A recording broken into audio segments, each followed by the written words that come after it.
नमस्कार मित्रांनो, स्वागत करतो तुमचं माझ्या नवीन ब्लॉगमध्ये.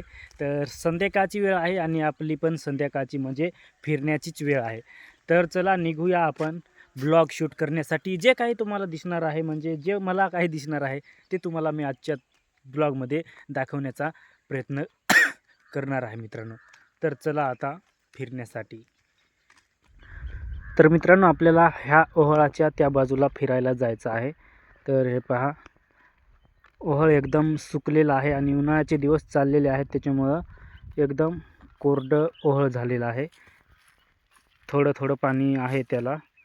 तर हे पहा, ह्या साईडला पाहिले तर एकदम मस्त कडा आहे आणि आपल्याला त्या बाजूला जायचं आहे.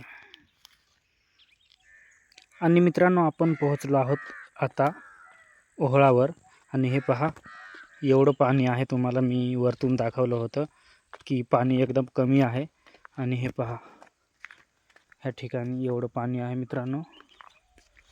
आणि थोडं थोडं झुळूझुळू वाहत आहे, एकदम कमी. आणि हे पहा, ह्या ठिकाणी कसा कडा आहे.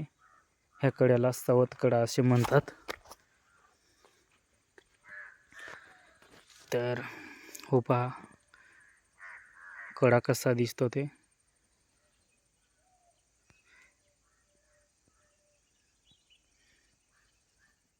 त्याच्यानंतर मित्रांनो, आपण आलो आहोत दुसऱ्या बाजूला.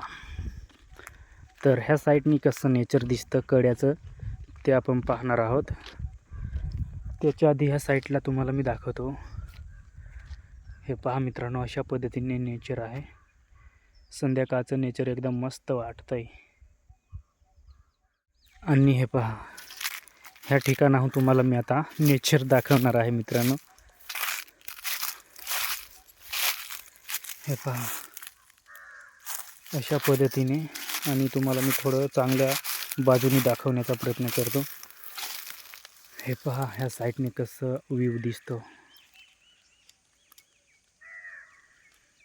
हे पहा, कसं वाटतंय. एकदम कावळ्यांचा पण गोंगाट चालू आहे. आणि हे पहा, कसे झाडे झुडपे आहेत. आणि हे पहा, इथं कोरईचं झाड आहे मित्रांनो. तर त्याला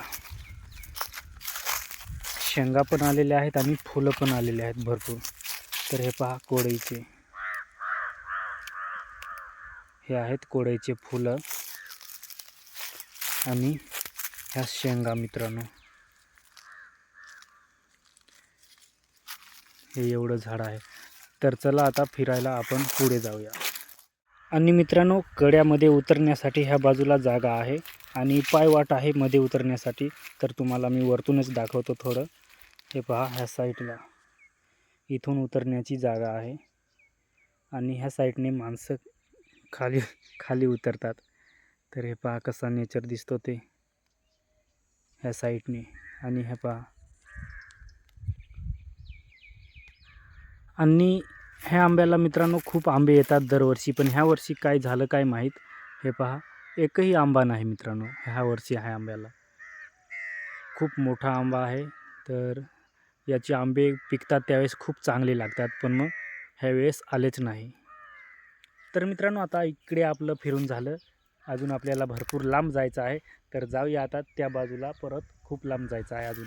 तर चला फटाफट.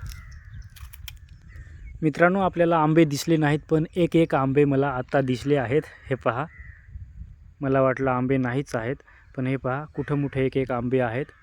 हे पहा, दरवर्षी भरपूर आंबे यायचे, त्याच्यामुळं मला वाटलं ह्या वर्षी आंबेच नाही, पण भरपूर आंबे आहेत. म्हणजे एक एक कुठं मोठं आहेत. हे पहा, अशा पद्धतीने साईडला हे पहा, मोहाचं झाड हिरवगार झालेलं आहे. मोह पण पडून गेलेले आहेत आणि पालवी पण आता हिरवीगार झालेली आहे. आणि हे पहा मित्रांनो, लोकांच्या भुजण्या पण उरकलेल्या आहेत. मागच्या वर्षी लय लवकर, म्हणजे खूप लवकर पाणी पडला होता, त्याच्यामुळे ह्या वर्षी खूप लवकर त्यांनी भुजण्या पण उरकवलेल्या आहेत. पूर्ण त्या तिकडे पाहिले तुम्हाला डोंगराला पण दिसत असेल. हे पहा, सगळीकडेच भुजणी आता उरकणी, म्हणजे भुजणीचं काम उरकायला सुरुवात झालेली आहे. ते पहा, तिकडे पण पेटवलेलंच आहे. तर मित्रांनो, खूप लांब फिरत आलो आणि सगळ्याकडं आता एकदम मोकळंच दिसतंय. हे पहा, सगळ्या बाजूला मोकळंच दिसतंय. त्याच्यामुळं दाखवण्यासारखं काही नाही होतं, म्हणजे काहीच नव्हतं दाखवण्यासारखं. त्याच्यामुळं तुम्हाला ब्लॉगमध्ये जास्त काही दाखवलं नाही. तर आपला छोटासा ब्लॉग कसा वाटला कमेंट करून नक्की सांगा मित्रांनो, आणि चॅनेलला सबस्क्राईब करा. तर मित्रांनो, आजच्या ब्लॉगमध्ये एवढंच. जय हिंद, वंदे मातरम.